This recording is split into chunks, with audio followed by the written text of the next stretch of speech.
That boy ain't right, I tell you what. He put Loctite on all my propane fittings. Aw, man. I might have some big-ass vice grips in here that you can borrow. Yeah, here, these should work. Hey, man.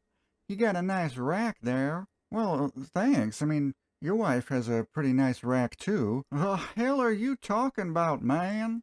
Oh, you mean the pliers rack. Yeah, you can get these on Amazon. No, the little one. This one? This I just made out of some scrap that I had lying around. Oh, for crying out loud. I'll show you how you can prevent that later. So this is the little rack I made for storing smaller electronic-sized pliers. The full-size racks that you can get online are just too big for these little guys. It's just a series of slots that you can put smaller sized pliers in. It's made from some kind of aluminum carpet transition piece that I found in my scrap metal bin. I just cut it down to 5-inch sections and then drilled a hole in each one.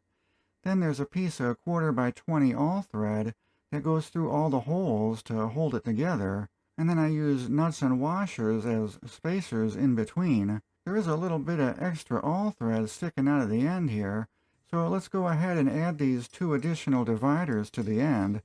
I must have run out of nuts when I made this originally. Most of these I double and triple nutted on. The last time I double nutted, I ended up with a son. Yeah, if you have difficulty nutting multiple times, you could just use small sections of scrap copper or PEX tubing, or whatever, to space out the dividers. Also, these dividers are kinda janky. Like I said, they're just made from a scrap piece from a carpet transition. The angled portions at the top of the dividers don't cause any issues, but it's not necessary. Flat pieces for the dividers would be better. You could also make this out of scraps of plastic or wood or anything you have lying around. My main regret with this design is, like I showed in the intro, you can't pick up the rack and carry it over to your workbench, at least not without dumping all the pliers out. The proper solution would be to drill another set of holes and add a second section of all-thread at the back to support the pliers, or to put some sort of a bottom on the rack itself. I'm just going to embrace my inner redneck and just duct tape it. We'll just make a bottom for the rack out of duct tape. It'll be fine.